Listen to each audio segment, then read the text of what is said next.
Hello friends, स्वागत है आपका अपने चैनल एग्जाम रिवेंज में। तो चलिए फिर हमारा आज का टॉपिक देखते हैं। हमने कल के टॉपिक में वेद सारे किए थे, जो उत्तर वैदिक काल और जो पूर्व वैदिक काल था उनमें कौन कौन से वेद थे। तो वो 4 वेद थे। वो वेद कौन कौन से थे? सबसे पहले जो पूर्व वैदिक काल था उसमें था ऋग्वेद, और जो उत्तर वैदिक काल था उसमें थे 3 वेद। जो 3 वेद कौन कौन से थे? वो थे सामवेद, यजुर्वेद और अथर्ववेद। अथर्ववेद ऋषि के द्वारा बाद में लिखा गया। ठीक है। अब हम तुलनात्मक इसका एक एक जो वेद है, जो एक एक जो हमारे जो 2 काल है, कौन सा उत्तर वैदिक काल और पूर्व वैदिक काल, उनका तुलनात्मक अध्ययन अब करेंगे। तो चलिए फिर देखते हैं अब कि वहाँ पे जो महिलाओं की स्थिति कैसी थी, वहाँ की राजनीतिक स्थिति कैसी थी, अब उनके बारे में हम अध्ययन करेंगे। तो फिर चलिए सर्वप्रथम देखते हैं कि जो ऋग्वैदिक काल उसके बारे में देखते हैं। तो सबसे पहले जो उनकी जो राजनीतिक स्थिति थी, राजनीतिक स्थिति मतलब वहाँ के जो राजा, पुरोहित, जो प्रजा थी वो किस प्रकार से थी, किस प्रकार से उनका जो संगठन हुआ, तो वो सब कुछ हम एक बार देखते हैं। चलिए, तो सर्वप्रथम जो राजनीतिक स्थिति थी, तो मैंने जब स्टार्टिंग में पढ़ाया था तब कहा था कि जो सबसे पहले कि आर्यंस कहाँ से आए। तो आर्यंस आप कहोगे कि मैम यहाँ से आए। ठीक है, तो चलो फिर ठीक है, यहाँ सब आर्यंस आए। तो वो आर्यंस को एक एक व्यक्ति तो आया नहीं था, वो कैसे आए थे? वो एक ग्रुप के रूप में आए थे। कैसे आए थे? एक ग्रुप के रूप में। और उसमें कोई राजा या फिर कोई उसमें वो तो था नहीं, सारे क्या थे? एक समान थे, सारे ग्रुप के रूप में एक समान सारे थे। ठीक है। अब जो ग्रुप था वो ग्रुप को क्या कहते थे? कबीला। उन ग्रुपों का क्या कहा गया? कबीला। तो जो एक सारे अपने अपने कबीले के रूप में वहां पे आए। तो सारे कैसे? कोई कबीला यहाँ पे रह गया अफगान में, कोई यहाँ पंजाब में, कोई यहाँ राजस्थान में, कोई यहाँ यमुना या गंगा नदी के किनारे। इस प्रकार से उन्होंने अपने अपने क्या बना दिए? ग्रुप बना दिए, अपने अपने कबीले बना दिए। फिर अब जो कबीले थे तो वो क्या करते थे? आपस में बहुत ज्यादा लड़ाइयाँ करते थे। उसपे जिक्र है कि उनमें जो लड़ाइयाँ होती थी वो बहुत ज्यादा लड़ाइयाँ होती थी, एक प्रकार से अपने अपने हिसाब से लड़ते रहते थे। ठीक है। फिर जो लड़ाइयाँ होती थी वो कबीलों के बीच में होती थी, अपने अपने जो ग्रुप था उनमें नहीं, जो दूसरे कबीले थे उनके बीच में उनकी जो लड़ाइयाँ थी वो बहुत ज्यादा होती थी। फिर उन्होंने देखा कि ऐसे लड़ाइयाँ करने से तो क्या फायदा। तो उन्होंने फिर क्या किया? अपना एक कबीले का जो नेता था उसको चुना, जिनको हम आज की भाषा में क्या कहते हैं? राजा। तो उन्होंने क्या किया? अपने जो कबीले में से जो सक्षम व्यक्ति था उसको अपना क्या चुना? राजा चुना। ठीक है। तो फिर जो सबसे पहले जो कबीले का जो राजा, जो नेता था, वो क्या काम करता था? तो वो सिर्फ और सिर्फ क्या करता था? वो सिर्फ युद्ध का नेतृत्व करता था। और जो उनका जो काम था, वो कबीले का जो नेता था, सिर्फ वो एक तरीके से उनकी जो जमीन जायदाद वगैरह उसकी कुछ भी वो अपना वो हकदार नहीं था। वो सिर्फ एक जो उनका जो कबीला था, उनका जो ग्रुप था, उनका सिर्फ नेतृत्व करना, और जो युद्ध होते थे उन युद्ध का नेतृत्व करना, यही उसका काम था। लेकिन जब उत्तर वैदिक काल में हम देखते हैं तो वहां पे पैतृत्व हो जाता है, मतलब कि जैसे जो राजा, जो कबीले का जो अभी वर्तमान नेता है, उसी का जो बेटा है वही बाद में क्या बनेगा? उस कबीले का नेता बनेगा, उस कबीले का राजा बनेगा। लेकिन जो पूर्व वैदिक काल में था तो उसमें जो कबीले के जो नेता जो चुना जाता था वो क्या था? वो सिर्फ एक कबीले का नेतृत्व करता था, तो युद्ध में उसका सिर्फ नेतृत्व करता था। ठीक है, ये आपको ध्यान रखना है। फिर आप देखोगे कि जो राजा था तो वो फिर अब जो उस कबीले का नेता चुना गया, फिर उसके जो खाने पीने की व्यवस्था, अब जब वो सब कुछ संभाल रहा है कि वो युद्ध में नेतृत्व करेगा, तो फिर उसने कहा कि जब मैं सब कुछ मैं संभाल रहा हूँ तो फिर मेरे खाने पीने की व्यवस्था। तो फिर वहां के जो लोग थे उन्होंने कहा कि तुम्हें कमाने की जरूरत नहीं है, हम क्या करेंगे? एक तरीके से बलि देंगे। बलि का मतलब क्या था? टैक्स। जो आज की भाषा में अगर बोले बलि का मतलब तो है वो टैक्स। तो वो क्या करते थे? बलि के रूप में उनको टैक्स देते थे। जो मतलब जो बलि का जो वर्ड का जो मीनिंग था वो था टैक्स। तो उनको टैक्स दिया जाता था राजा को कि किसी, और जो टैक्स दिया जाता था वो क्या था? ऐच्छिक रूप से था, अपनी स्वेच्छा से दिया जाता था। ये कोई मतलब पर्टिकुलर ये नहीं था कि आपको इतना देना ही देना है। वो उसमें क्या था? एक जो वहां के जो कबीले के जो मेंबर्स थे, जो लोग थे, वो लोग अपनी इच्छा से, अपनी स्वेच्छा से जो भी होता था वो अपने राजा को, वहां के जो कबीले का जो नेता था उसको देते थे। ठीक है। वो क्या था? ऐच्छिक था। ऐच्छिक मतलब अपनी खुद की स्वयं की इच्छा के अनुसार, कि किसी ने कह दिया कि मैं 2 बोरी अनाज दूंगा, किसी ने बोले मैं 5 बोरी अनाज दूंगा। तो इस प्रकार से क्या था? वो ऐच्छिक था। अब यहाँ देखिए वो पैतृक नहीं था। पैतृक का मतलब है कि जैसे कि अभी जो कबीले का जो नेता है, जो राजा है, वो उसका जो बेटा है, जरूरी नहीं है कि वही वापस दोबारा कबीले का नेता या राजा बनेगा, वो किसी को भी चुन सकते हैं उसमें से जो कबीले के अपनी खुद की सहमति से किसी को भी राजा या कबीले का नेता बनाया जा सकता था। ठीक है, आपको ध्यान रखना है। फिर यहाँ पे जो राजा जो होता था वो क्या करता, वो निरंकुश नहीं हो सकता था। निरंकुश मतलब कि वो अपना खुद का आधिपत्य नहीं जमा सकता था, कि अपनी खुद की स्वेच्छा से अपनी जो किसी का भी हकदार नहीं हो सकता था, क्योंकि उसके लिए 2 समितियां बनाई गई थी। वो निरंकुश ना हो इसके लिए क्या बनाई गई थी, 2 समितियां बनाई गई थी। एक का नाम था सभा और दूसरा का नाम था समिति। और सभा का जो उल्लेखित हुआ है वो 8 बार इसका उल्लेखित हुआ है। कितनी बार उल्लेख हुआ, उसका 8 बार हुआ, और समिति का 9 बार इसका उल्लेख हुआ है। और जो कहा जाता है कि जो सभा थी वो उच्च लोग उसमें बैठते थे, और जो समिति थी वो निम्न वर्ग के लोगों के लिए थी। ठीक है, आपको ध्यान रखना है। इसमें 2 समितियां थी। कौन कौन सी समिति थी, सभा और समिति, आपको ध्यान रखना है। फिर जब राजा के बाद का जो पद आता था वो पद किसका होता था, तो वो होता था पुरोहित का।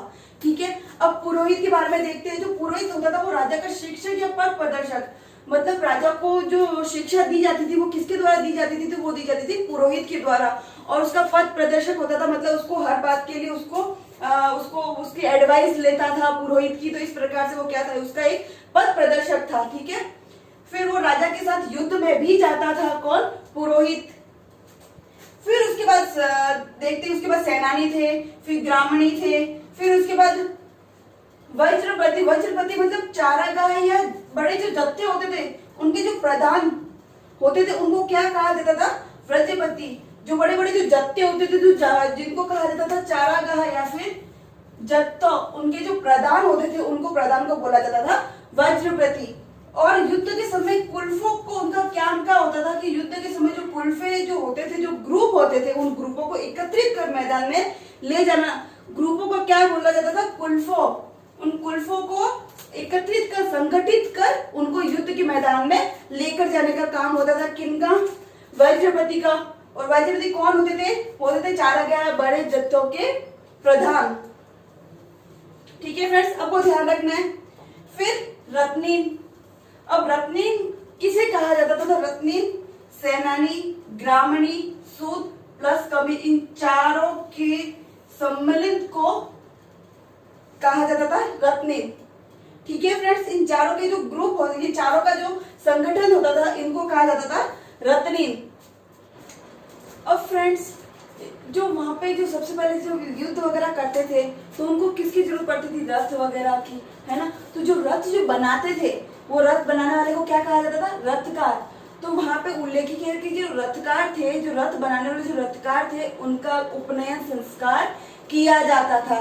ठीक है फ्रेंड्स, अब देखते हैं हम प्रशासनिक व्यवस्था। अब प्रशासनिक व्यवस्था में भी देखिए 4 प्रकार की जो सभाएं बनी हुई थी, 4 प्रकार की समितियां थी, जिसमें सर्वप्रथम था सभा, फिर समिति, फिर गण और फिर विद्वत। इन चारों का उल्लेख किया गया है। चारों कौन कौन सी है, सभा, समिति, गण और विद्वत। अब जो सभा है ये इसका जो जिक्र किया गया है, ये कितनी बार जिक्र किया गया है, ये 8 बार इसका जिक्र किया गया है। सभा शब्द का 8 बार इसमें जिक्र किया गया है, किसमें, ऋग्वेद में। फिर समिति का 9 बार जिक्र किया गया है, और जो गण है उसका 46 बार जिक्र किया गया है, और जो विद्वत है इसका 122 बार जिक्र किया गया है। और जो मिस्टर लुडविन ने सभा को तो कहा कि ये एक उच्च सदन है, और जो समिति है इसको बोला कि ये एक निम्न सदन है। तो सभा को सभ्य लोगों का जो माना, और जो समिति थी ये साधारण लोगों के लिए माना। ठीक है, फिर नेक्स्ट देखिए, लेकिन जो गुडविन है उन्होंने तो कहा कि जो सभा उस लोगों के लिए है, और जो समिति है वो निम्न सदन है। लेकिन जब हम अर्थवेद पढ़ते हैं तो उसमें बताया गया है कि जो सभा व समिति है ये दोनों ही प्रजापति की 2 पुत्रियां है। किसकी, प्रजापति की 2 पुत्रियां बताई गई है, किसमें, अथर्ववेद में। ठीक है फ्रेंड्स, आपको ध्यान रखना है, इसको मोस्ट कर दीजिएगा कि जो सभा व समिति है वो अथर्ववेद में प्रजापति की 2 पुत्रियां बताई गई है। फिर जो युद्ध में जो जीतता था, युद्ध में जीतने वाले को क्या कहा जाता था, तो उसको कहा जाता था पर्ण, धन या राई।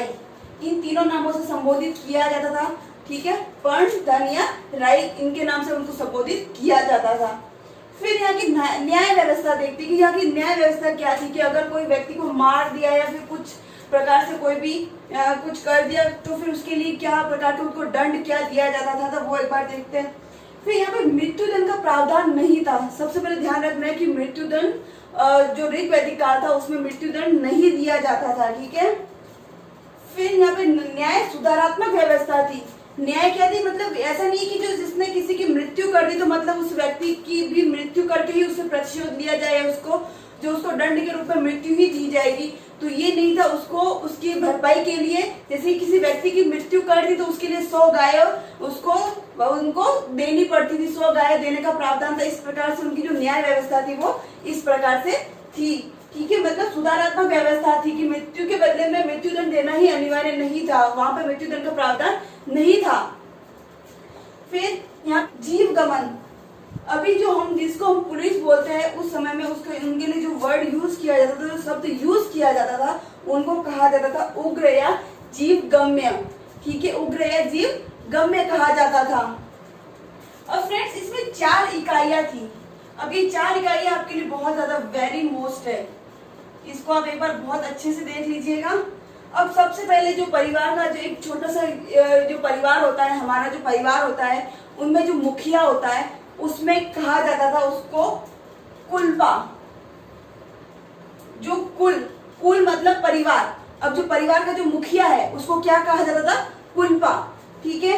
फिर इसके बाद जब परिवार मिलेगा तो क्या बनेगा, एक ग्राम बनेगा। अब जो ग्राम का मुखिया है उसको क्या कहा जाता था, उसको कहा जाता था ग्रामणी, ठीक है। और फिर जो ग्रामणी मिलेंगे तब बनेगा विश, और जो विश का मुखिया है उसको क्या कहा जाता था, विशपति, क्या कहा जाता था, विशपति। और फिर उसके बाद में जो विश के मिलने से बनता था जन, और जन के मुखिया को कहा जाता था गोपति। फ्रेंड्स ये क्रम एग्जाम में पूछा जा सकता है, इसलिए आपको इसका क्रम याद रखना है। कुल, ग्राम, विश, जन, कुल, ग्राम, विश, जन, कुलपा, ग्रामणी, विशपति और गोपति।